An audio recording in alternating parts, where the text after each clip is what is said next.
E aí, galera, bem-vindos a mais um episódio do podcast Tudo Aba da Daxta.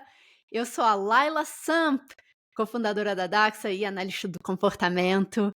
Bem-vindos a mais um episódio, que bom ter vocês aqui com a gente mais uma vez. E agora, não sei, de repente alguns de vocês estão assistindo no YouTube.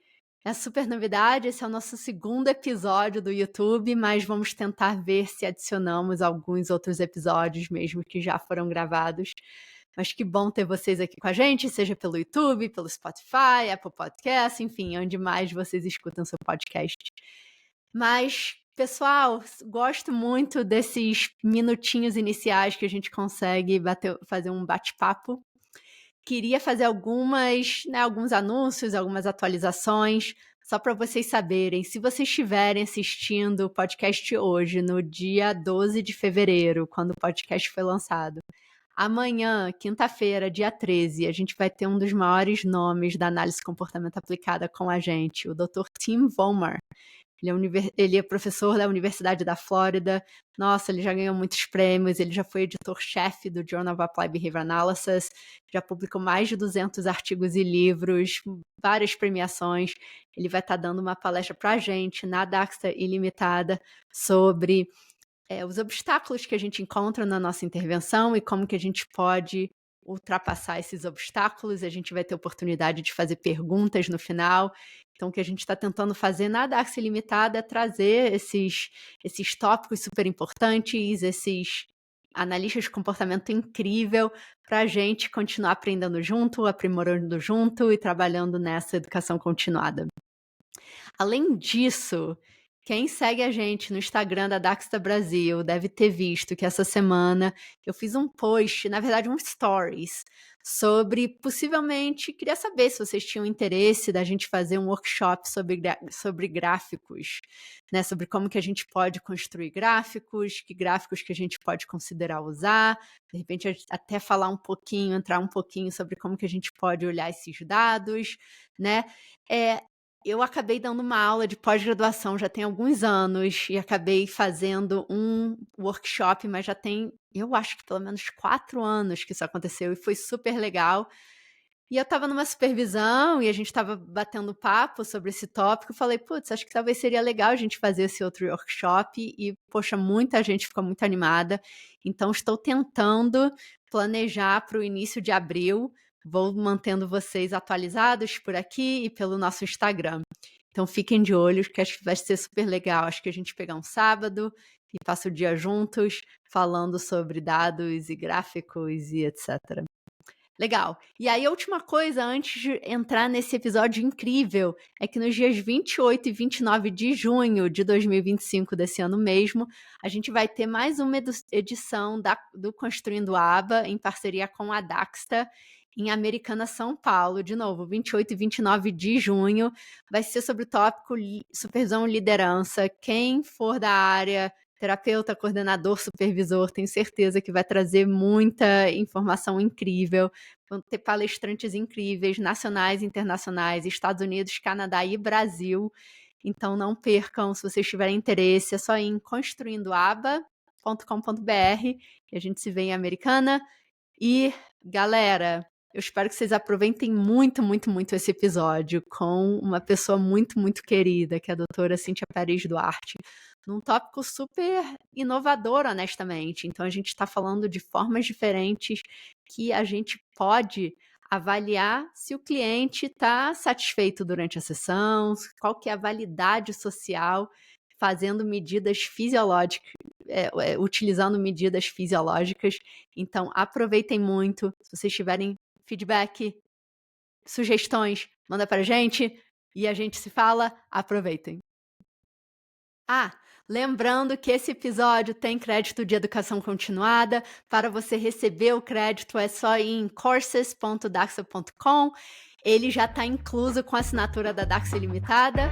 É só você assistir esse episódio, completar o quiz e receber o seu certificado. Aproveitem!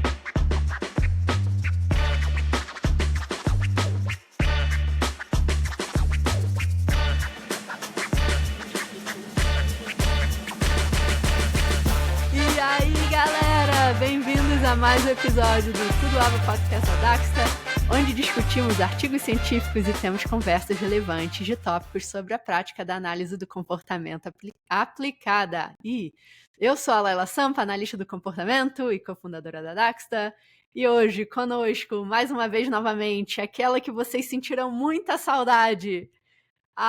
É a hora, eu sempre antes dela entrar em alguma palestra, alguma fala, eu falo, é a hora da aula. Conosco, a mais do que querida doutora Cíntia Pérez Duarte. Bem-vinda mais uma vez.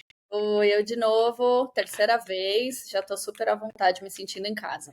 Ah, que bom, assim que a gente gosta, assim que é bom. Pessoal, se você ainda não conhece a doutora Cíntia, você vai virar fã. Se você ainda não é, vai ser hoje.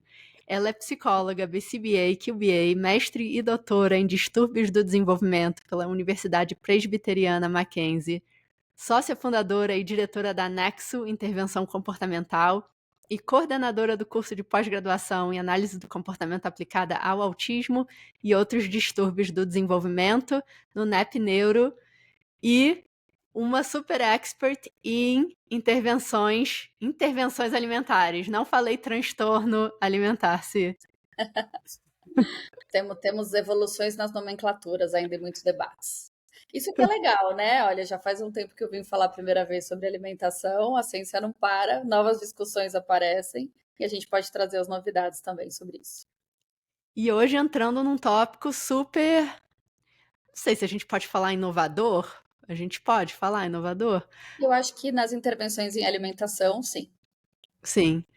Então a gente está falando de um tópico de hoje que é uma forma diferente de medir validade social, mas que também tem outras vantagens, né, Si? Com certeza.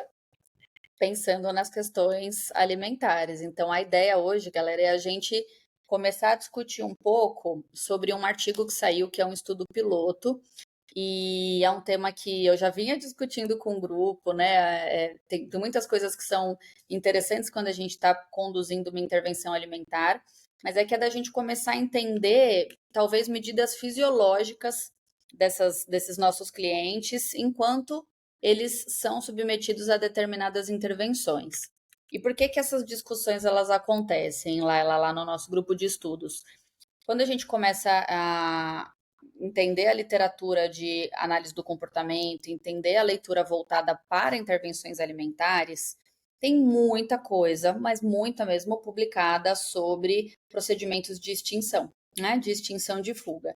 E eu acho que cada vez mais a comunidade tem discutido o quanto práticas que podem ser consideradas aversivas devem ser abolidas ou devem ser, enfim, implementadas com muito cuidado, com profissionais formados. E aí tem algumas questões que são bastante discutidas na área. Quem é de fora da análise do comportamento tem uma visão muito, acho que estigmatizada sobre isso, não entende direito o que é o procedimento ou como essas intervenções estão sendo conduzidas, não só em alimentação, claro, mas em alimentação isso é muito forte. Acho que não dá para a gente falar historicamente da análise do comportamento e intervenção alimentar e não falar que existe procedimento de extinção de fuga. Eu acho que o atual momento isso deve continuar sendo implementado, né? Será que é adequado a gente utilizar essas práticas? Que outras opções, e a gente tem inúmeras opções para atuação. Só que hoje a ideia não é falar de extinção de fuga em si, mas começar a falar se a gente não consegue começar a coletar medidas que não são observáveis a olho nu. Porque a gente vai daqui a pouco entrar um pouquinho mais no artigo, mas historicamente, o que a gente tem sobre medidas de bem-estar? A gente tem um relato, verbal, vocal, da pessoa dizer se foi confortável para ela ou não, dos pais ou responsáveis, quando se trata de uma criança, afirmarem se eles estão confortáveis ou se eles permitem que aquele procedimento seja feito com seus filhos. E às vezes esse filho não tem voz ativa ainda, ele ainda não tem a possibilidade de opinar, e se o meu pai diz que isso pode ser feito dessa maneira, isso vai ser feito dessa maneira, ainda que eu não tenha escolhido, né, sobre isso. Então, quando a gente começa a pensar em validade social e entender como as pessoas se sentem, são essas as medidas principais que vêm de relatos E a gente tem medidas que são observáveis, então tem alguns estudos que medem felicidade e infelicidade durante a intervenção. Você até citou uma vez um estudo da Piazza que faz isso. E aí também eu Cíntia Pérez, quem sou eu para contestar Piazza, mas eu acho que também é relativo e a gente tem que entender o que é a definição operacional do que eles estão chamando de felicidade, né? Então, eles estão olhando o quê? Sinais e expressões físicas observáveis para classificar uma classe de respostas, vamos dizer assim, determinadas topografias como felicidade, como infelicidade ou como um padrão neutro. E eu acho que é aí que vai vir a beleza do estudo que a gente vai discutir. Eu posso estar aqui com você sorrindo, e isso não representar felicidade ou bem-estar. Então, Perfeito. pode haver uma incompatibilidade entre o que eu expresso fisicamente para os outros do que é observável e o que eu expresso fisicamente como um comportamento encoberto, que pode ser mensurável por medidas fisiológicas. E aí começam a vir alguns debates, a gente pode discutir o artigo e no final algumas considerações que não estão no artigo, que eu também acho que são interessantes para futuros estudos, outras coisas que podem fazer a gente entender melhor essa relação de procedimentos com sensações, o que isso gera nessas crianças, não só em crianças, né, mas esse estudo trouxe especificamente crianças e que debates que a gente pode levantar sobre isso, né? Eu acho que isso ajuda a gente a não polarizar as intervenções. Isso é de todo bom, isso é de tudo mal. Então, o que cada coisa causa, em quem causa, por quanto tempo causa, quais são os efeitos, custo-benefício. Eu acho que tem tantas variáveis que têm que ser analisadas que a gente acaba sendo um pouco reducionista quando a gente olha para um ponto único, por exemplo. Nossa, super, incrível. Eu tenho muita coisa aqui na minha cabeça pra gente falar. Então, mas vou tentar ir pelo começo, né? Uma parte essencial do que a gente faz numa intervenção em aba Uhum. é medir medidas de comportamento. E a outra parte que também é super importante é o que você falou, né, de validade social. Então a gente tem que estar trabalhando com objetivos que são socialmente significativas para o nosso cliente. Isso. Quando a gente está falando Só um comentário de validade social. Eles até falam no artigo que a validade social ela é mensurada por aceitabilidade e satisfação. Ponto. E que hoje a gente perfeito, fecha nessas medidas, né? perfeito. E normalmente a gente acha essas medidas em pesquisas. Eu não sei, eu acho que é muito não acho que é muito comum a gente estar trabalhando na clínica ou tô atendendo uma criança e eu implementei um procedimento e deixa eu fazer uma avaliação de como que "E aí, que você achou, pai e mãe?" Ou Uhum. cliente. Mas normalmente é o pai e a mãe, né, se a gente tá falando de criança ou a gente tá falando de alguma pessoa que de repente não se expressa de uma forma vocal, né, de uma forma que Diferente. funcional, né. Uhum. É. E eles E até trazem que a criança, no caso, ele é o primeiro consumidor antes uhum. dessa família. Então, a gente teria que adicionar medidas mais completas, introduzir medidas mais completas e observáveis que vão além do discurso vocal. Total. E aí eu estava pensando, né, eu não sou uma expert em intervenção alimentar, mas eu estava pensando aqui, com a minha filha, por exemplo, a Hum. gente aqui em casa a gente gosta muito de experimentar comidas novas, é uma coisa que a gente gosta, a gente faz a comida e a gente vai experimentar, e muitas vezes é muito difícil eu saber se ela gostou da comida, porque ela faz uma cara que eu falei: "Putz, não gostou", e ela Hum. fala: yummy, adorei". Então, às vezes, se a gente fosse só pela né, só olhando a reação facial dela, eu ia achar que ela não gostou da comida. Nesse artigo eles chamam de essa coleta de hand coding, né? Então, assim, aquilo que você consegue coletar no manual, papel e lápis. Então, olhei ali para a cara da minha filha, não gostou. Né? A expressão não foi um sorriso, ela franziu a testa, e Aham, eu isso, colocaria exatamente. isso num estudo. Talvez, se você fosse uma pesquisadora, você classificaria em infelicidade ou, Isso, de repente, alguma coisa como neutro, né? E seria incompatível com o que ela narrou, né? é. E eu acho que era assim, acho que é uma cara do tipo: "Deixa eu pensar sobre isso, deixa eu estou prestando atenção nesse gosto, deixa eu ver, eu gosto ou não". O que está acontecendo aqui? Muito, muito incrível. Então, acho que a gente pode. Quando eu me questionei, né, se a gente pode falar se esse é um tópico inovador, é porque já tem um tempo que existem algumas pesquisas que fazem perguntas científicas semelhantes, mas mais relacionados a comportamentos desafiadores, né, ou interferentes. Uhum. Então tem a medida de batimento cardíaco, né, para identificar até prevenção, né, para trabalhar em prevenção de comportamentos interferentes, que eu acho super legal esse tópico. Se a E gente pensar em curva de aceleração, né, de repente o isso, passo 1, 2 pode ser, por exemplo, uma alteração do batimento cardíaco sudorese, que é um preditor, né, é uma medida isso. talvez preditiva de um problema maior e você já pode atuar, né? E você já pode atuar antes que ele continue escalonando, Uhum. escalonando. Isso. Mas acho que esses artigos, acho que vêm desde, se não me engano, 2012, por aí. Então já tem um bom tempinho que já tem que já tem, né, um corpo de pesquisa nesse tópico. Mas em termos de intervenção alimentar, que vai ser o foco que é o foco do nosso episódio de hoje, esse artigo, né, assim, que você mencionou, acho que vale a gente falar um pouco, Vamos. só apresentar ele para acabar não deixar esquecido. Mas ele foi aceito agora em 2024. Tipo, Super. fresquinho. Uhum. E aí o nome dele é Assessing Physiological Arousal and Emotional Balance During Behavioral Intervention for Pediatric Feeding Difficulties, a Pilot Study. Então vou tentar traduzir, você me ajuda, se. Então vai ser avaliando. Como que a gente chama arousal fisiológico? Uma Então, excitação fisiológica? a excitação fisiológica, atividade fisiológica, mas arousal é a excitação, né? Então, essa excitação fisiológica e a valência emocional durante uma intervenção comportamental para dificuldades alimentares pediátricas. E esse é um estudo piloto.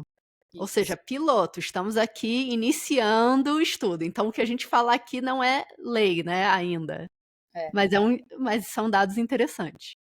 Porque a primeira coisa que eles tentaram fazer, na verdade, é só ver se era possível fazer a mensuração desses aspectos específicos. Eles ainda não estão fazendo análise sobre tipo de intervenção, sobre duração de intervenção, nem nada.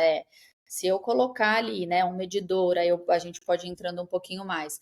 É possível a gente utilizar um instrumento tecnológico com crianças autistas e fazer uma mensuração que talvez seja compatível com a medida hand coding, né? Então, com o que eu observo, que é o que eles vão chamar ali de valência emocional, com aquilo que eu consigo mensurar do corpo dessas crianças? Será que tem alguma compatibilidade? Então, quando ela demonstra felicidade, eu tenho uma atividade fisiológica que seria compatível com aquilo? Se ela está neutra, aqueles estímulos também são mais neutros. Então, eles começaram a tentar fazer um piloto para ver se aquele dado tinha alguma validade de fato, se era possível eles mensurarem aquilo que eles estavam se propondo, né? Perfeito. E aí Perfeito. acaba sendo um modelo dimensional de emoção de valência e de excitação, né? Da sincronia entre os dois. Então, o que esse modelo ele acaba afirmando? Ele afirma que a emoção em si ela vai ser definida pela localização dentro de um contínuo, que também não é assim, triste, feliz, acabou. Não tem só essa polarização, a gente tem muitas nuances, né, possíveis entre um nível de atividade e estação máxima e um nível neutro, né? Então ele quer ver a localização dentro desse contínuo entre sentimentos mais positivos e negativos e a excitação, que pode variar entre alta e baixa atividade fisiológica. E aí a ideia desse modelo é que somente a análise das duas coisas juntas é que pode explicar uma emoção, que você não pode definir emoção só por uma medida ou outra isolada. E aí eles vão dando alguns exemplos, né? Sei lá, um exemplo prático. Quando uma criança não está se envolvendo em medidas de valência observáveis, aquilo que o rostinho ou o corpinho dela demonstra, assume-se que ela está relaxada. A criança está ali paradinha, vamos supor que eu coloquei uma manga na frente dela.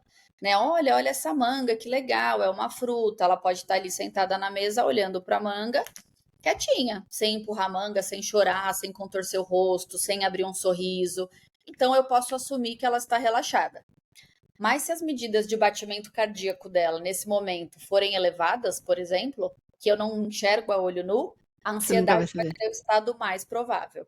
Então, ela está congelada, na verdade, né? Então, ela está ali paradinha, com uma expressão neutra, mais o coração, tá toda, né? Então, em resumo, né, essas medidas fisiológicas elas podem revelar, desculpa, se uma criança está relaxada enquanto ela come, ou se ela está relaxada enquanto ela está experimentando novas coisas que ela não conhecia, enquanto essas respostas fisiológicas ao ambiente da alimentação demonstram ou não índices de felicidade e infelicidade, porque eles são baixos. Então, a gente conseguiria ter mais precisão. Vamos supor que a gente fizesse um estudo só de exposição. As crianças sentadas à mesa e alguns alimentos vão sendo expostos e a gente vê a correspondência entre valência e atividade fisiológica, né? Quais crianças tiveram uma reação potencialmente ansiosa, né, frente àquele estímulo ou não. Então, é uma coisa que eles batem muito nesse modelo. A gente só vai poder falar sobre uma emoção com mais precisão se você fizer uma análise de medidas fisiológicas e não só se basear naquilo que é observável, a olho nu. E provavelmente você. E olha os ganhos, né, que você tem conseguindo saber isso, né?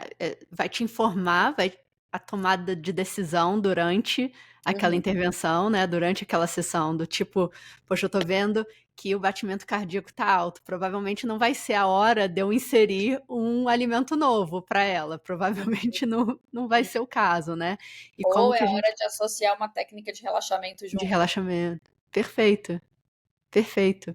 E muito legal, porque agora você está avaliando, né, essa, não sei, você está registrando essa validade social, você está registrando, não sei qual que é a melhor palavra, eu não quero chamar de felicidade, mas tipo, que a Sim, pessoa está ok, né? sim. Que a pessoa está ok durante a Fisiologicamente, sessão toda. fisiologicamente, aparentemente, ela não está em sofrimento, vamos dizer assim. Perfeito, E perfeito. imagina se um dia, lá para o futuro, não é isso que aconteceu no estudo, tá, gente? A gente conseguisse ir analisando essas medidas ao vivo, né? E é possível com um smartwatch, você consegue ver ali o Total. cardíaco, e esse dado, essa análise desse dado ir guiando a tua intervenção. Até de repente para você dar um conforto para o pai, porque, por exemplo, do mesmo jeito que tem uma incompatibilidade, às vezes, daquilo que a gente observa da criança e aquilo que ela está sentindo, eu já tive sessões onde as crianças estavam muito à vontade e relaxadas, e às vezes a mãe falando, não, mas olha, ele tá ficando nervoso, e ele não estava nervoso, né? Talvez a mãe estivesse ficando nervosa. Você tem pais que têm sei lá, uma flexibilidade muito maior em relação a procedimentos, e tem pais que não querem que você somente coloque o alimento na frente da criança sem demanda nenhuma. Não, mas isso é difícil para ele, eu não quero que ele seja exposto a nenhum alimento que possa trazer qualquer possibilidade de mal-estar. Então, talvez a gente tivesse mais segurança em relação ao estado emocional dessas pessoas. E aí a gente não vai falar só de um procedimento é bom ou ruim. Talvez um Perfeito. procedimento A, B e C para o Joãozinho seja a pior coisa do mundo, mas para o Pedrinho ele está ali super bem e adorando aquilo, ou muito neutro e passível de avanços significativos com aquele procedimento. Muito legal. Porque hoje, em termos, não sei, em termos de procedimentos e escolha de procedimentos, a gente tem alguns estudos, né, que dão opções Uhum. para o cliente. Então, mas a gente está avaliando o que ele está escolhendo. A gente ainda não está avaliando como que ele está, não sei, respondendo fisiologicamente a esses estímulos, né? Uhum. Então, mesmo que você faça uma escolha, não sei, será que essa escolha ainda é ideal para mim? Não sei. De Perfeito. repente, né, eu posso escolher um versus outro. Escolhi um. Talvez esse seja o menos pior, sei lá, não sei, tô chutando, não sabemos, não sabemos. Tem estudos hoje que falam, né? Então é o tratamento com base em escolhas, a gente tem que cuidar do assentimento. Eu concordo com tudo isso, mas os procedimentos usam a escolha forçada, né? Então a Uhum. escolha forçada é A ou B. O A ou B fui eu que escolhi, né? A, B ou C, você não come nenhum dos três. E aí a pergunta é: quem garante que durante um procedimento ali de escolha forçada, né? Um tratamento baseado em escolhas, vamos usar esse nome, quem garante que a criança não tem reações fisiológicas que não estão sendo detectadas, tanto quanto um outro procedimento que não seja baseado em escolhas, mas que seja, por exemplo, sei lá, embasado em estratégias antecedentes. É um fading, é um high P, low P. Eu não sei se ter que escolher entre esses dois, porque alguém pode falar assim, mas não, a criança pode escolher não fazer. Tudo bem, ela pode escolher não fazer, mas a hora que ela escolhe não fazer, ela também não tem acesso ao reforçador de alta magnitude. E ela pode ficar muito brava com isso, né? Então, Uhum, claro que eu não estou nem dizendo que um ou outro está certo, eu só estou sim. dizendo que nós reagimos ao mundo o tempo todo e a gente não tem uma medida exata 100% do que essas pessoas sentem durante esses procedimentos, né? Uhum, De uhum. repente, pode ter uma variação, inclusive, de fazer algumas medidas do terapeuta que conduz o procedimento, né? Porque também não é fácil você ter que Pensei expor a isso crianças também. que são aversivas, né? Pensei isso também. Si, o tempo passa muito rápido, então agora a gente vai pausar e a gente volta no próximo segmento. O pessoal fica aqui com a gente.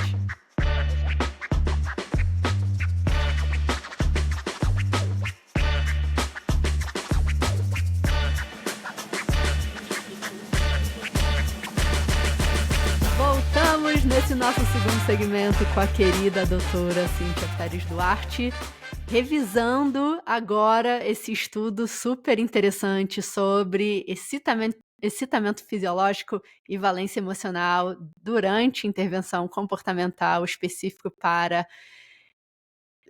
intervenções alimentares pediátricas. Acho que falei certo.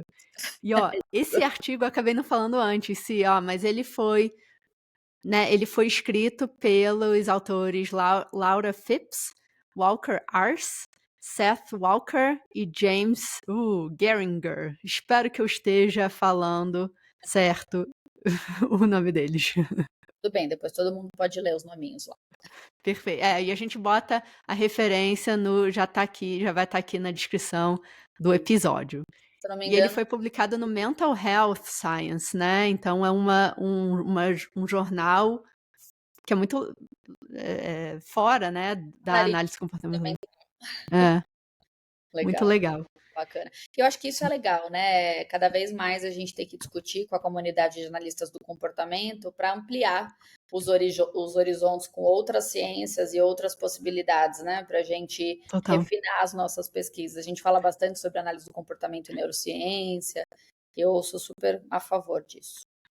E esses saúde mental, jornal de saúde mental. É, Maravilha. é. E aí, Então, vamos entrar então nele um pouquinho? bora.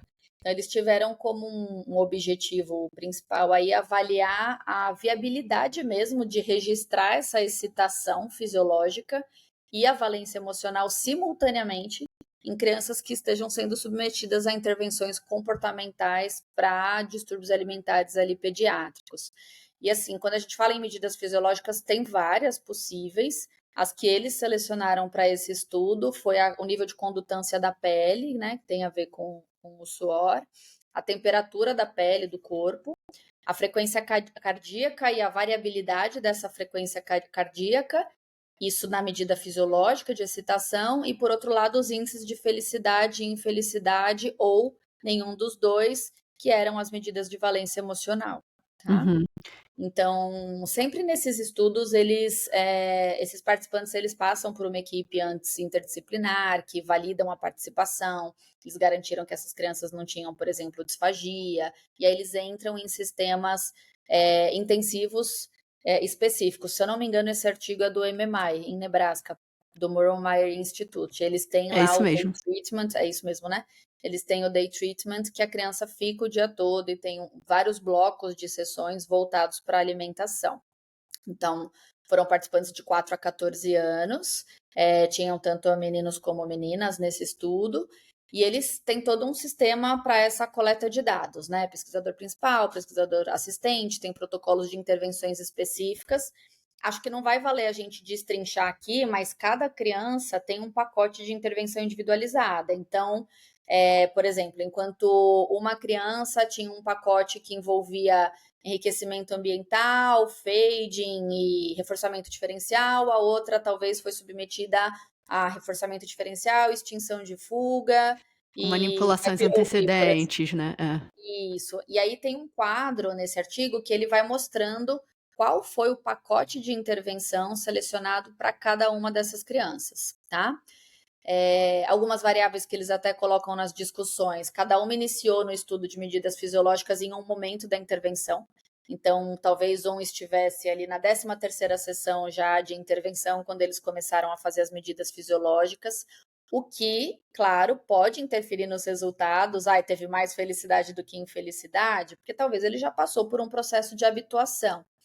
Mas como o objetivo desse estudo não tem nada a ver com o pacote de tratamento é bom ou não. Não, é um piloto sobre conseguimos registrar essas medidas e elas são compatíveis, a valência com a estação fisiológica é compatível. Acho que por isso que é um estudo piloto. Imagina se você faz um estudo enorme, já fazendo uma análise de componentes, por exemplo, com o tipo de intervenção realizada e tudo mais, e aí você chega no final do estudo e fala: mas esse biosensor aqui não era bom para coletar o que a gente queria, né? Tem que Então, começar um passo de cada vez, né? total. Então, eles primeiro queriam testar se esse biosensor seria ok ou não, né? E esse equipamento que eles usaram era como se fosse um reloginho, uma pulseira, né, que fazia essa coleta de dados. E algumas coisas eram interessantes. A gente está falando de crianças com TEA e nem sempre eles vão tolerar que um dispositivo seja colocado no seu corpo. Então, esse pode ser um fator, de repente, para um critério de exclusão, né, num estudo a ser conduzido. Então, eles tiveram alguns indicadores que eles chamaram de consentimento. Ninguém forçava a criança a usar. Acho que Então, foi assentimento, né, Si? assentimento? Assentimento. Desculpa, eu tinha traduzido inicialmente como consentimento para uso, do tipo, eu permito que É. isso fique aqui, mas a gente pode rever aí o termo. E aí, se a criança permitisse que esse dispositivo fosse colocado no braço dela por um período específico, eles entendiam que ela estava confortável com aquilo. Se ela Muito retirasse, legal. né, essa autorização, que isso significava ela choramingar, ficar incomodada, ou ela tentar puxar aquele reloginho, eles retiravam o relógio. E acabou que isso aconteceu, acho que para 2 crianças, se eu não me engano, e eles fizeram um procedimento de aproximação. Então, antes de começar a validar os dados de fisiologia dessas crianças, eles faziam uma aproximação com blocos de 10 segundos, eles colocavam o reloginho, ficava 10 segundos, aí eles tiravam, ou se ela tentasse retirar antes de 10 segundos, eles também tiravam. Então, eles faziam reapresentações após cada minuto e faziam um aumento progressivo até que ela conseguisse tolerar o reloginho por 10 minutos. Tolerou por 10 minutos? Aí é que eles passavam para a fase de postergar o tempo e começar a coletar essa medida fisiológica. Então, achei interessante, né? Porque Muito legal. vamos pensar assim: a criança pode ter uma alteração de medida fisiológica só por estar com o equipamento no corpo, e não porque a intervenção alimentar era ruim.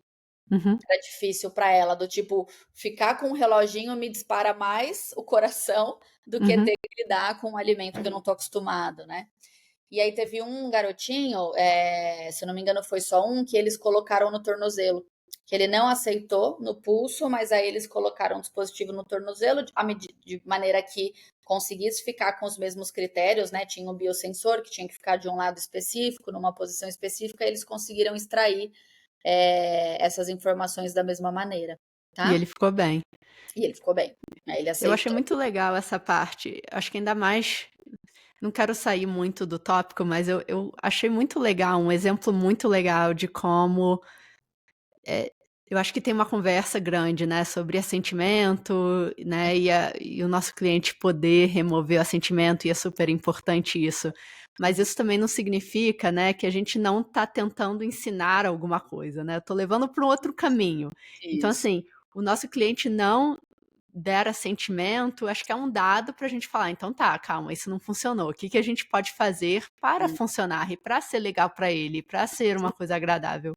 Então, eu sim. achei um exemplo muito, muito legal na literatura, mostrando que existem procedimentos que a gente pode usar para ganhar esse assentimento, mesmo que de antemão não foi Se você um pensar na sucesso. própria comida, né? Quantas vezes o pai oferta, a Verdade. criança tira ali o assentimento, ela não quer, e aí eles retiram, mas nada vem como uma alternativa. E aí vai reforçando todo um padrão comportamental de esquiva. E aí é assim que a gente entra, tá? Amigão, eu entendi que isso é muito difícil para você, né? Geralmente a nossa intervenção é assim, mas eu tô aqui e a gente vai achar uma maneira de fazer isso ser mais fácil. Vamos de pouquinho, Uhum. né? Então a gente começa a entrar com as intervenções para que a gente crie uma habituação. E tem crianças que inicialmente têm uma super dificuldade com algum alimento e lá na frente virou o alimento preferido dela, tá? Uhum. Total, Então ela se total, habitua com aquilo, né? total. Isso já aconteceu aqui em casa, inclusive. Legal. Enfim, então Total. eles foram fazendo esses registros, né? Eles vão dando toda a descrição, acho que depois vocês podem ler o artigo para pegar detalhes, mas esses registros de valência emocional especificamente, que envolviam a coleta, né, manual, eles eram feitos a cada 30 segundos, então esse pesquisador ouvia um bip no fone de ouvido e registrava, tinham as teclas, né, H se ele tivesse feliz, F se ele tivesse demonstrando Infeliz. É. felicidade, Uhum. ou neutro, se não se enquadrasse nenhum dos dois. E aí é curioso talvez passar quais eram as topografias, né? Para Vamos a lá. felicidade, eles diziam que era, olha, por isso que eu falo que é questionável, né? Não envolvimento em comportamentos inadequados, era um ponto, como virar a cabeça ou tronco 45 graus, bloquear o alimento ou empurrar, fazer vocalizações negativas. Eu tive um paciente que falava para mim: "Você cozinha muito mal". Aí eu pensava: "Isso não é para mim". Ou Nunca mais cozinho na vida. mais cozinha. É, isso aí. Ou isso era o não comportamento, né, da felicidade, ou se a criança ria ou sorria, se ela comunicava alguma aprovação vocal ou não vocal sobre a refeição, ou se ela tinha tido algum contato físico afetuoso. Eles escrevem assim no artigo. O que, que eu estou supondo? Um abraço, buscar algum tipo de contato que a gente socialmente classifica como afetuoso. Então, isso era medida de valência, né? Infelicidade, que também é valência, era careta, franzir a testa, comunicar desaprovação de alguma maneira, agredir os terapeutas também entraria, vocalizações negativas ou comportamentos inadequados, não descreve exatamente quais. E a concordância para a coleta de dados de felicidade e infelicidade foi de 90%. Então, eles tiveram uma concordância entre observadores, né? Bastante alta. É. E isso só da valência. Da excitação Eu até fisiológica. fiquei surpresa. Honestamente, eu acho que às vezes é mais difícil registrar esse tipo de comportamento. Se ele não é muito explícito, né? Uhum, uhum, Por isso que é importante a operacionalização, né? Quando a gente está total. falando em E ainda observação. o treinamento, né, também, É. desse tipo de Eles não falam nada registro. sobre comportamentos incompatíveis do tipo, ah, isso aqui tá horrível, sorrindo. E aí, você marca É o verdade, infelicidade ou você marca o felicidade? verdade. Que pode acontecer, né? Total, total, E aí, total. De para repente não aconteceu com esses porque eles não participantes. citaram, pelo menos. É. Aí, com as medidas de excitação fisiológica, eles tinham um alerta no caso de falha de transmissão de dado, né? Porque eventualmente poderia o equipamento sair da condutância com a pele, ter algum tipo de problema. Esse dispositivo sempre ficava na mão dominante, com o aparelhinho para cima, na parte superior do pulso, e os eletrodos na parte inferior do pulso. No tornozelo também eles deixavam no pé dominante. E tinham 3 tipos de sensores que eles utilizaram para esse estudo, que era a mensuração de temperatura da pele, o pulso de volume sanguíneo e a atividade eletrodérmica, que é a condutividade da pele pelo suor, né? E aí o que é legal, né? Porque daí a análise de dados desse estudo ela é feita estatisticamente, né? A gente não está falando de delineamento de sujeito único, a gente está fazendo uma avaliação de grupo, né? Uma análise de dados de grupo. Então, por fim, eles conseguiram fazer análise de 35 sessões ao todo, né, com transmissão e gravação do biosensor. Eles realizaram 37, 2 foram descartadas. Eles descrevem que foram 784,67 minutos, que dava cerca de 13 horas de análise de dados. Tá? A habituação foi necessária para 2 crianças, essas 2 tinham TEA e atraso de fala, ambas atingiram a habituação após 2 sessões de 20 minutos, ou desculpa, uma alcançou para 2 sessões de 20 minutos e uma 5 sessões de 20 minutos. Então, eles ainda tinham todo aquele tempo de habituação, né? E aí, quando eles olham para a soma da ocorrência de variável de valência, eles viram que as crianças demonstraram maiores índices de felicidade do que de infelicidade. Acho que é um dado curioso durante uma intervenção ali alimentar. E maiores índices de intervalos sem nenhum dos dois, comparado com infelicidade. Então, ou eles estavam neutro, ou eles estavam emitindo expressões faciais de felicidade, ao invés de índices de tristeza ou algum incômodo muito, talvez, intenso, tá? Isso pela valência, né? Sim, eu não me lembro deles terem falado alguma coisa sobre estávamos introduzindo algum alimento novo. Eles não falaram o tipo de alimento que eles estavam. Então, eles colocam algumas tabelas, mas as tabelas que eles colocam, elas são baseadas no Bem processo gerais, né? utilizado e É, não especificando todos os alimentos que eram alvo para cada um. Porque eu acho, Laila, que porque não era o justamente, objetivo, né? É, não exatamente, era o objetivo. eles não Uhum, focaram as análises nem no tipo de procedimento, nem no tipo de alimento, porque não era o objetivo principal. total. Você poderia conduzir um estudo desse comparando carbo, proteína, sei lá, legumes e verduras, e você falar, bom, qual grupo alimentar causa mais estresse fisiológico para crianças autistas? Como grupo? Aí já seria uma outra pergunta, né? Total. É, e o comentário que eu fiz foi porque talvez, né, com o objetivo desse estudo de tentar validar, eu não sei se nem validar, acho que essa é uma palavra muito forte para o que eles tentaram fazer, foi realmente de avaliar, né, se esse é o tipo de mensuração que a gente consegue usar, né. Depois validar, de repente, pode ser um próximo passo futuro, não sei. Mas pode ser que, não sei, de repente o motivo pelo qual, de repente eles escolheram não sei, de repente tinham participantes específicos e eles escolheram comidas específicas para conseguir avaliar a felicidade também, não sei. Tá, eu acho que não foi o caso. Ou foi aleatório. É que pensando assim, eu tive a oportunidade de acompanhar um mês nesse centro. Se for igual, você não vai escolher o alimento de acordo com o procedimento que você está coletando, é o contrário. Você tem toda a avaliação individual, o que é deficitário do ponto de vista nutricional, quais são os alvos nutricionais para essa criança, e aí E você aí é entra no introduzido. procedimento para conseguir aquilo. É, Então, pelo delineamento desse estudo, me parece o seguinte: quem está em intervenção hoje, quem está disponível no centro? Ah, são esses que estão disponíveis no centro? Vamos vamos colocar lá. um positivo para ver se vai ser compatível valência com É, fisiologia. O que vocês estão fazendo? Não me interessa. Quais procedimentos? Quais alimentos eles estão aprendendo? Também não me interessa. Porque não é a pergunta do estudo, né? total, Vocês querem total. saber se é mensurável.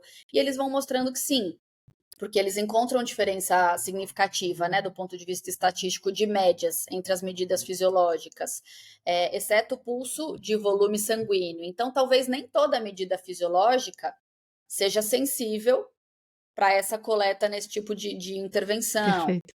Eles colocam que alterações fisiológicas na condutância da pele e na temperatura corporal mostram diferença estatística quando você pega diferentes estágios de valência.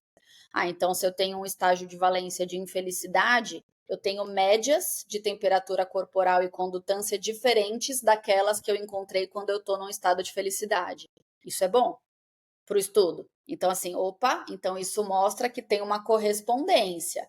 Então, se não tivesse uma diferença significativa de média, putz, o cara tá mais quente ou mais frio, independente se ele está demonstrando que a valência é feliz ou triste. Não, quando ele está numa valência, o fisiológico está de um jeito, quando ele está em outra valência, o fisiológico também está de outro.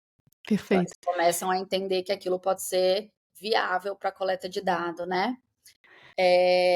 Diferenciaram feliz, infeliz e neutro. Na verdade, eles chamam de nenhum dos dois, tá? Eu tô chamando de neutro. Quando eles olharam para a atividade eletrodérmica de condutância da pele, então eles conseguiram diferenciar os 3 estágios. Tinha variação de valência e de estado de temperatura corporal para diferenciar feliz e infeliz e nenhum dos dois, mas não entre nenhum dos dois e feliz. Então, eles vão fazendo as análises de grupo também. Nível de condutância, mostrou-se sensível a experiências emocionais de ansiedade e felicidade, né? Que daí eles citam a teoria de vasodilatação e vasoconstrição. na hora do momento de excitação ou relaxamento, e não encontraram padrão muito específico para batimento cardíaco.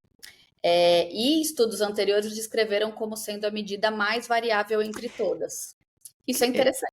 Eu achei muito interessante essa parte e surpreendente para mim, honestamente falando.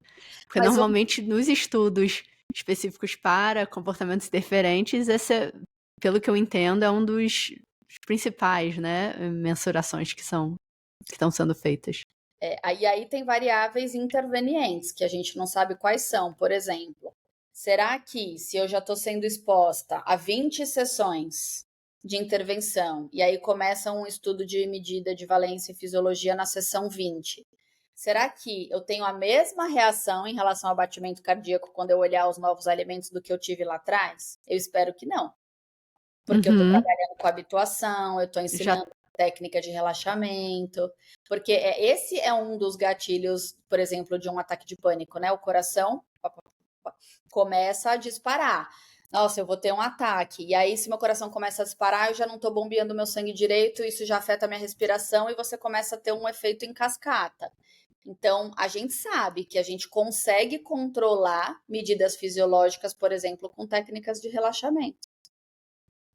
Uma coisa que seria legal é a variação do padrão de batimento cardíaco nas sessões iniciais de uma intervenção, dali 30, dali 60, dali 90, aí teria que ser um estudo longitudinal para responder. Que é muito mais difícil de fazer, muito mais longo, mas muito, muito interessante.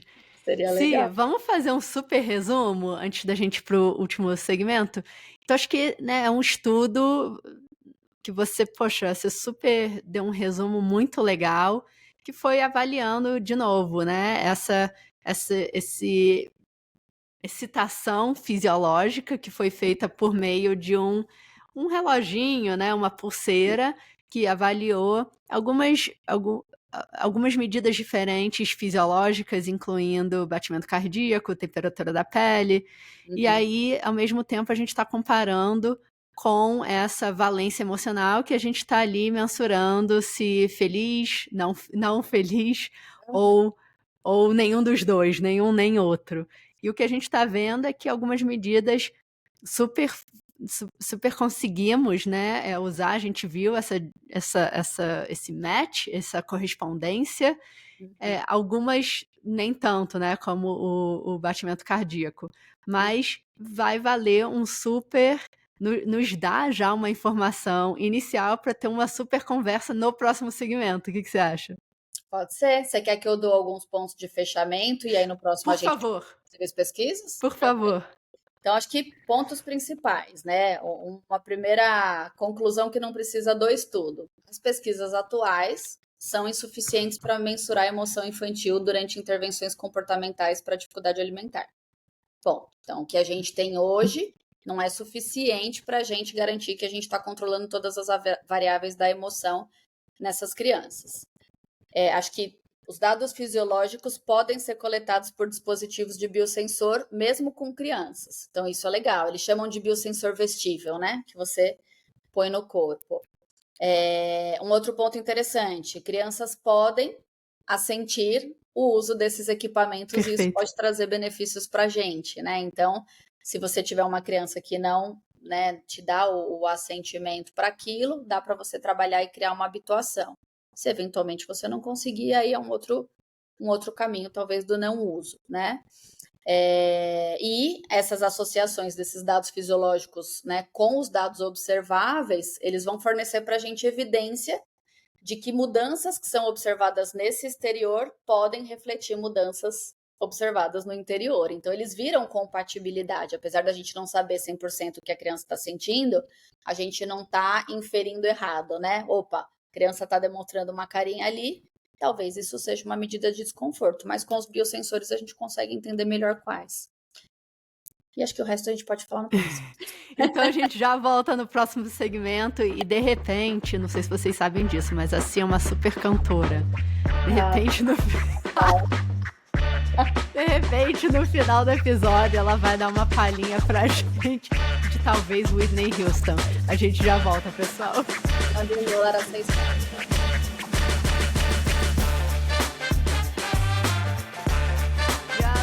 voltamos com a nossa cantora, analista do comportamento, expert em intervenções alimentares e também acabei de ficar sabendo, eu falei pra Si, cada vez que a gente conversa, aprendo uma coisa nova com vocês, mas uma expert em estatística. Não, pelo amor de Deus, tô longe de ser expert em estatística.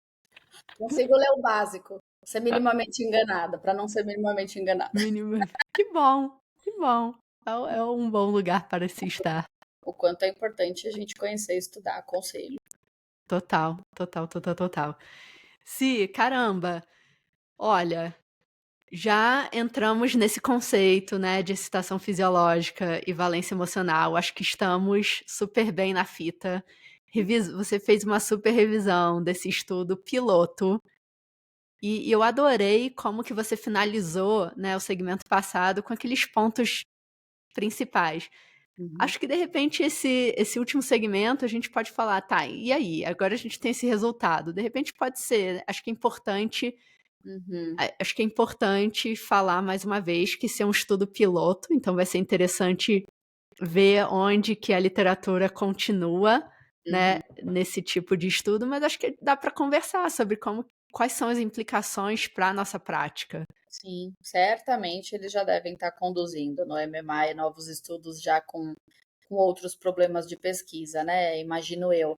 Eles citam algumas limitações iniciais, né? De, por exemplo, não fazer uma análise de idade, sexo, raça, tipo de diagnóstico, que pode também ter interferências Impactos. nesses tipos de medidas. Não teve, por exemplo, dados de aceitabilidade dos cuidadores ou dos clínicos durante o uso, o procedimento, né? A gente sempre vê os dados de validade social sendo coletados com eles, enfim, o momento que as coletas de dados começaram, então não foi necessariamente na sessão 1, e não fizeram o controle de procedimentos. Mas eu acho que, assim, esses pontos são super ok que eles trazem, porque eles não se propuseram, de fato, a fazer isso. Agora, acho que a gente podia fechar esse segmento, esse último segmento, pensando o que seria legal a gente pesquisar. E eu acho que muito do meu interesse, da minha curiosidade, quando eu comecei a discutir isso com o grupo, né? Puxa, seria muito legal se a gente começasse a ter medidas complementares por conta das discussões na área mesmo. Uma vez eu assisti uma palestra muito interessante sobre punição, e aí uma palestra teórica mesmo, né? Então, não uma palestra com viés, não sei, né, mais emocional, do tipo, o que é conceitualmente na história da análise do comportamento, quais são os reflexos, o que a pesquisa básica diz, quais são as implicações na pesquisa aplicada, igual a gente falou no começo, né, procedimento de extinção de fuga e outros procedimentos. Será que procedimentos que a gente acha que são super ok para essas crianças? Então, acho que seria super interessante a gente ter pesquisas que fizessem análise de componentes mesmo. Então, a depender do procedimento, o mesmo sujeito reage como, né? Então, vamos supor que você está ensinando um grupo alimentar com procedimento A, com procedimento B, ou com um pacote de intervenções específicas, para a gente começar a não supor que tal coisa é mais ou menos difícil. Talvez a gente tenha que ter uma individualização para aquela criança, o que é difícil para aquela criança, para aquele contexto familiar, e a gente começar a colocar essas medidas como complementares, né? Ou por quantas sessões. Um dia a gente estava até discutindo, né? Puxa, de repente tem um procedimento, ambos antecedentes, que um vai te trazer medida de estação fisiológica mais intensa, que denota uma questão negativa por 5 sessões, aquilo diminui e a criança tem um ganho. E o outro procedimento também antecedente também vai ter ganho, mas ela vai demorar 20 sessões. Se eu tiver 2 estratégias antecedentes que, de maneira talvez errônea, está classificado no pacote das boas intervenções, se uma causa muito menos estresse fisiológico no corpo do que outra, se eu tiver uma medida fisiológica, eu vou poder reduzir isso para o meu cliente, né? Eu vou poder ter, de repente, pontos de corte para interromper uma sessão, para interromper um procedimento, né? Sempre que a gente usa qualquer tipo de controle aversivo, eu não estou falando em alimentação, né? O que está recomendado no código de ética do BACB? Então, por exemplo, punição vai ser um procedimento que não é proibido, porém, você tem que ter testado várias outras coisas antes que não funcionaram, ele tem que estar sempre inserido num pacote de intervenções e não ser usado como uma medida única, tem tudo isso. E será que pode ter um dado extra, de repente, de um limite físico do que dá, do que não dá para fazer? Quais são as condições? Que tipo de risco essa pessoa está se expondo para a gente ter que usar esse tipo de medida? Eu acho que tudo é muito relativo. No fim, a gente cai para o que a análise do comportamento prega, que é a particularização, individualização de cada uma dessas Uhum. intervenções. Mas a possibilidade da gente estar cada vez mais perto de usar isso como talvez rotina, né? É, Talvez um dia, é daqui uma uns dias, ferramenta que pode nos ajudar a fazer essas tomadas de decisões e fazer uma sessão muito mais agradável e possivelmente mais produtiva, que eu chutaria, né? Porque se eu tô ali tranquilo, se eu tô no mínimo, não sei se a gente vai conseguir saber se a pessoa está feliz, mas acho que a gente conseguiria saber pelo mínimo que ela está ok, é, né? Com está. esse tipo de medida, tô querendo dizer, com esse tipo de medida. Mas, Você imaginou que legal se tiverem um estudo comparando, por exemplo, um grupo de crianças com uma intervenção ABA, ou um grupo de crianças com uma intervenção da SOS, que é da estimulação sensorial, um grupo de crianças com uma intervenção, sei lá, XPTO. Então, vamos comparar ciências aí, né? Vamos comparar. É que eu não sei se dá para chamar todos de ciência, todos de abordagem, mas vamos comparar modelos diferentes de perfeito. intervenção. Será que essas crianças têm, de fato, uma alteração tão grande e negativa para quando elas fazem a intervenção em aba? Porque isso é que é vendido, isso é que é dito, né, na comunidade leiga. Então, assim, nossa, não, aba e alimentação, ai, não é legal, ai, nossa, vai ser aversivo. Mas quem disse que está sendo aversivo? As sessões que acontecem na minha clínica não são isso, a gente não tem, né? Então, a gente tem crianças que se divertem, a gente tem crianças que têm prazer, a gente tem crianças que avançam e a gente tem crianças com desafios e limites como tem em qualquer outro lugar. E a gente tem ganhos e conquistas, isso eu posso garantir, né? Então, a Uhum. criança que vai, ela de fato tem ganhos.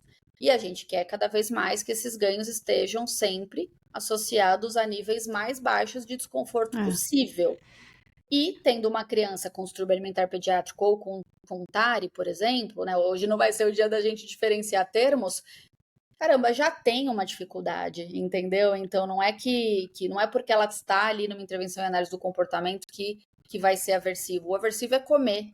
A gente está tentando achar meios, né, com tecnologias de ensino adequadas para que ela coma de maneira mais efetiva e com o menor índice de traumas possíveis. Se a gente for para perfeito. as teorias de trauma, né, então a gente pode retraumatizar essas pessoas o tempo todo, né? Pessoas neurodivergentes já têm um histórico, então toda intervenção com uma pessoa com autismo tem que começar com o pressuposto que em algum momento ela já sofreu algum tipo de trauma. Ah, você tem certeza disso? Não, mas eu vou me comportar como se. Porque daí eu já tenho cuidados adicionais e não sou mais uma fonte de retraumatizações para essa pessoa, né? Isso não só em alimentação, em qualquer coisa que a gente for fazer. Né? Total, total.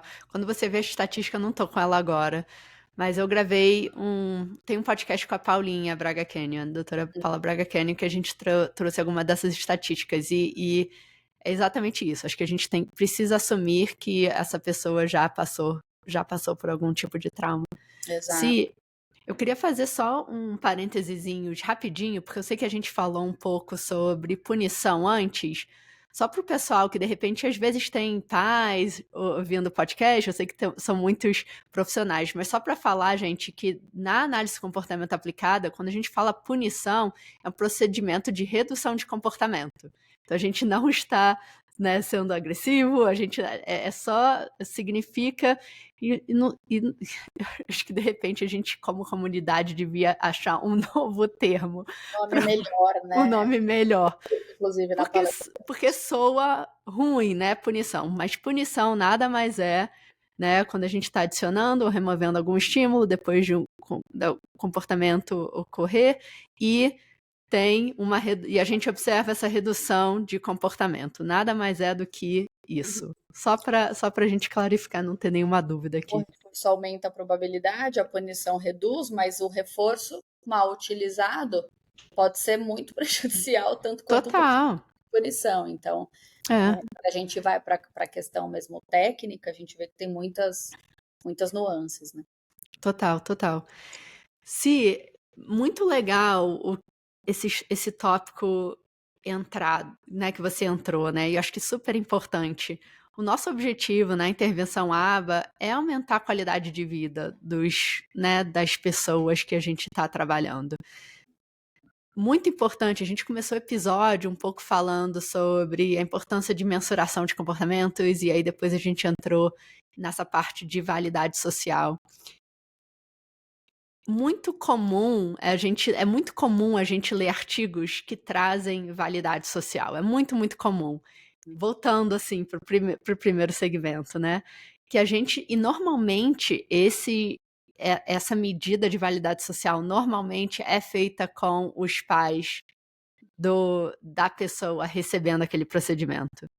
Acho que vale a gente entrar um pouco nisso, de como que a gente pode pensar na prática nessa validade social, e acho que a gente deveria ainda integrar, né, os pais, ainda mais quando a gente não tem uma forma ainda concreta de fazer outros tipos de avaliação, mas acho que os dois possivelmente são importantes, porque se a gente já tem formas de medir felicidade ou falta de felicidade, acho que já é uma coisa que a gente pode tentar começar a incorporar na nossa prática, mesmo possivelmente tendo uma subjetividade. Eu não sei, o que você acha disso? E que isso não seja feito nas pesquisas somente. Então, você tem lá um questionário para um pai, para uma coleta de validade social em relação à aceitabilidade do procedimento.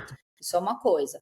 Mas ele pode ter uma aceitabilidade e não estar satisfeito com o procedimento. Então, eu Perfeito. aceito, esse procedimento é super ok, é divertidíssimo, mas ele não é efetivo. Então, a gente tem que olhar para esses dados e no dia a dia, com os clientes, ter estratégias compatíveis com o nível de funcionamento de cada um. Então, talvez você possa não coletar dado de validade social a cada 6 meses, porque daí já passou 6 meses de intervenção que você fez. Mas você pode ter, de repente, ali uma faixinha com um gradativo, né? De estou bem, não estou bem, gostei, não gostei, com uma variação, não só 8 ou 80, porque ele pode, às vezes, começar a sessão de um jeito e terminar de outro. De repente, você pode começar um procedimento e falar para a criança assim: põe a mãozinha aqui, qual que você acha que te representa, né? Dependendo do repertório. Como que você se sentiu agora? Como você está agora? Ah, agora ele está lá no vermelhinho. Ah, e dali 30 minutos, 40 minutos, como que você está agora? Talvez ele esteja no verde, talvez ele esteja no amarelo. E aí você está tentando coletar um dado de possível bem-estar ali, conforto do seu paciente durante a sessão. Por exemplo, a gente pode continuar? É uma pergunta, né, que você está ali pedindo um assentimento, mas do tipo, sim, eu dou conta de fazer mais uma coisa. Dá previsibilidade do que vai acontecer. Tem muita gente que começa a fazer o procedimento de intervenção alimentar e a criança não sabe se ela tem que comer 1 centímetro ou um boi inteiro, né? Então, de repente, fala assim, é com Total. isso que a gente vai trabalhar hoje. Tendo sucesso, não se empolguem. Nossa, hoje ele está num dia ótimo, vou dar mais um. Não. Estabeleça Muito uma comum, muito comum. muito de pais também. Relação de confiança, estabelecimento de vínculo. É assim, a gente fala muito dessa questão do vínculo, do pairing na intervenção, e eu acho que em alimentação a gente tem que triplicar, sabe? Assim, por quê? Porque o tempo todo você vai estar ali com aquela pessoa dizendo: olha, eu sei que é difícil, e eu estou aqui com você para a gente conseguir fazer um plano para passar pelo que é difícil. Uhum. Às vezes eu vou colocar um alimento ali para a criança pegar e colocar na boquinha dela, ela tá fazendo sozinha, ela tá levando até a boca, e tem criança que faz assim, só um minutinho, e precisa respirar porque tá difícil. E talvez se eu tiver com um marcador ali, né, um biosensor, vai dar que disparou o coraçãozinho e que ela suou. E ali, isso não me diz que eu tenho que parar. Isso me diz que tá tudo bem, você consegue mais um pouco, a gente consegue segurar alguns segundos, vamos Uhum. tentar mais uma vez, porque a gente vai ter um pico e a gente vai ter, com o passar das sessões, uma habituação. Então, eu acho que é um pouco essa a ideia, a pessoa que está passando pela intervenção e te dando a anuência e assentimento de que dá para continuar, ainda que não seja 100% confortável. Eu acho que esse é um ponto importante na intervenção alimentar, porque se ela sentar ali e for 100% confortável sempre, talvez ela nem precise estar ali, talvez Estar ela, ali. ela precise Ela já só. tá comendo em casa, né? É. É. E tem criança que passa por isso, viu? Tem criança que Uhum. chega, a gente começa a expor de maneira sistemática e ela vai que vai. De repente o pai fala: nossa, mas vocês fizeram um milagre? Não, a gente expôs. porque esses pais estão sob controle de uma história de punição deles, porque ele já tentou e foi difícil, porque essa criança emite comportamentos, sei lá, interferentes em casa, às vezes a criança se agride alguém. Então a gente entende todo esse cenário. É um cenário permeado por muita ansiedade de todas as pessoas. E a gente está ali para tentar achar um caminho que possa ser mais suave e gradativo, né, até o objetivo final. Total. Perfeito.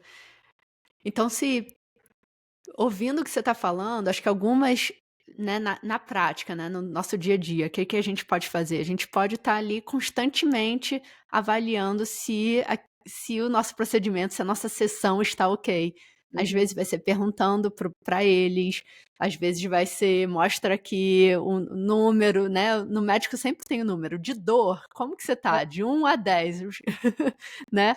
Mas, enfim, obviamente isso vai ter que ser compatível com o nível de comunicação, né, daquela pessoa.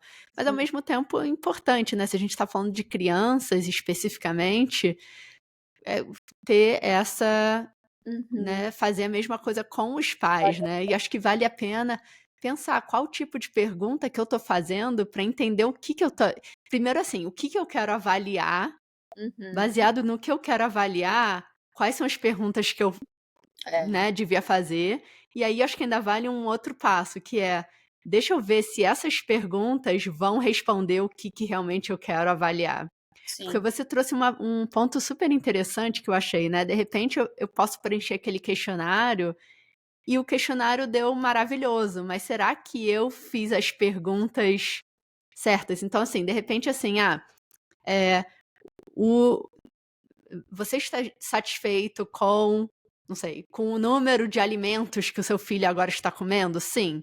Mas de Uhum. repente, se eu não faço nenhuma pergunta do procedimento, talvez eu não né? Eu não vou saber como que aquele pai, naquele momento, está se sentindo em relação àquele procedimento. Procedimento, se ele vai continuar. Tem algumas perguntas-chave, né?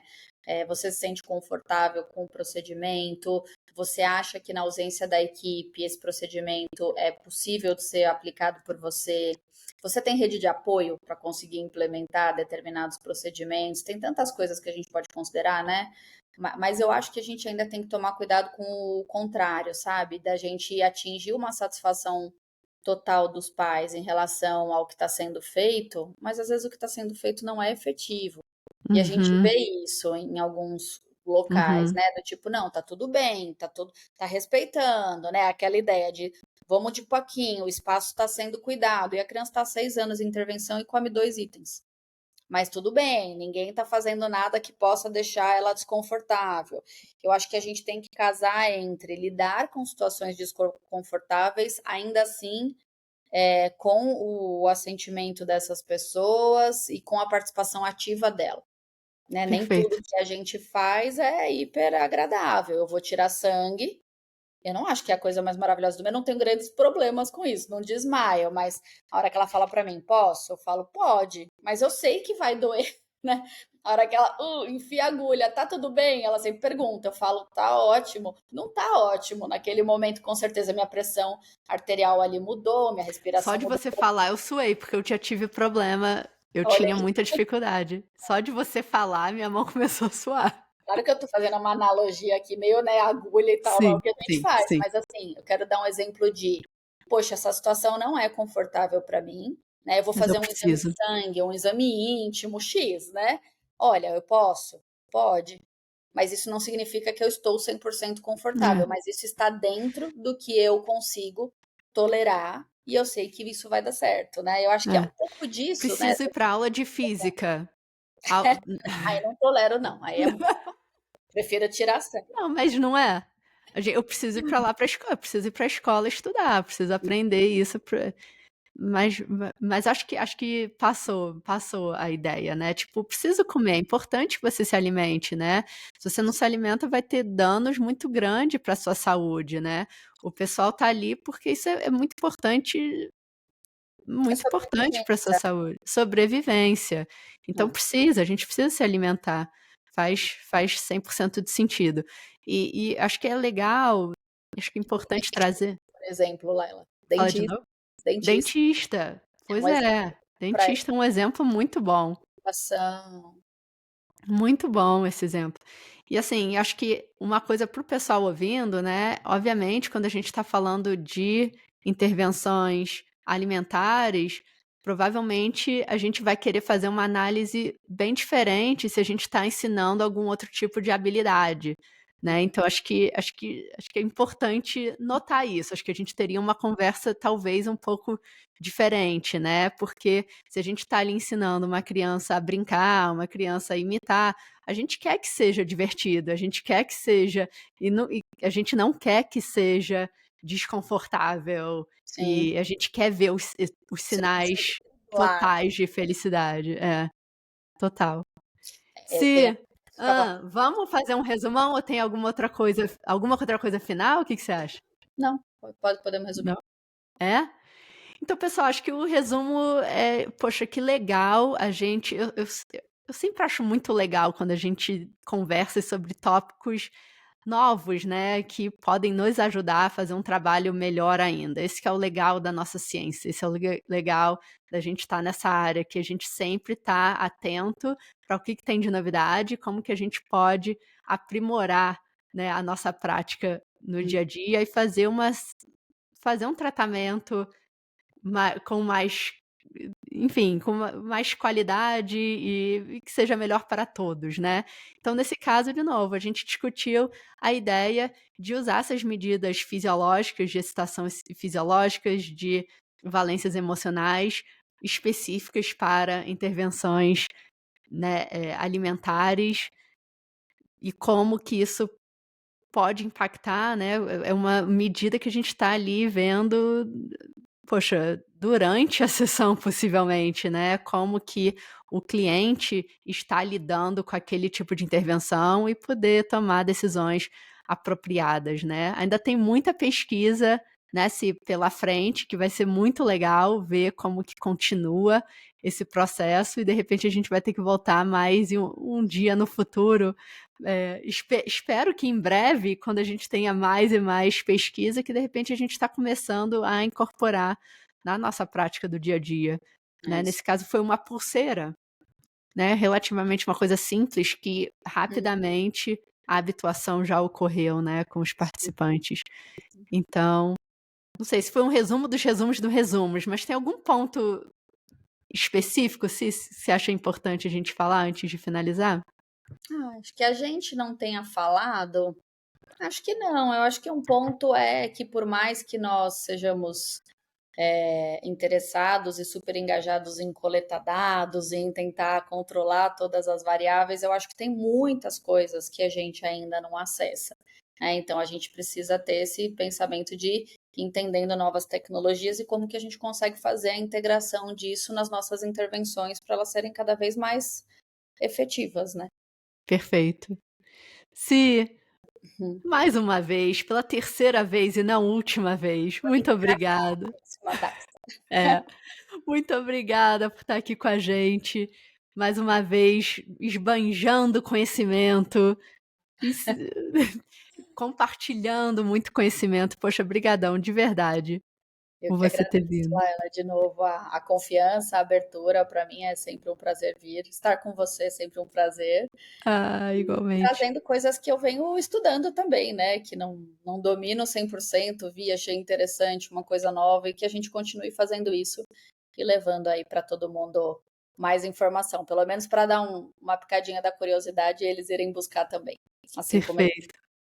Se pessoal querendo te achar ou alguma novidade que você queira compartilhar, co fala aí É, pra gente. acho que tem o Instagram, que é um bom caminho. Tem o Instagram da Nexo, Intervenção Comportamental, que é a minha clínica, Nexo, Nexo Underline C, Nexo IC. A gente bota também aqui na Bota descrição. lá, isso. E tem um profissional que eu fiz também, acho que da última vez eu ainda não tinha, que é o arroba doutora underline Cíntia Pérez Duarte. Mas se vocês puderem seguir lá também, às vezes eu trago algumas coisas, alguns artigos que eu publiquei e interesse, se alguém quiser trocar ideias, eu tô por lá também. Maravilha. Pessoal, então vai lá, busquem a Cíntia e Mais uma vez, obrigado por vocês estarem aqui com a gente. Se vocês tiverem dúvidas, perguntas, feedback, manda pra gente no Instagram da Daxa Brasil e a gente se vê na próxima. Sim, brigadão. Até a próxima. Lembrando que esse episódio tem crédito de educação continuada. Para você receber o crédito é só ir em courses.daxa.com. Ele já está incluso com a assinatura da Daxa Ilimitada. É só você assistir esse episódio, completar o quiz e receber o seu certificado.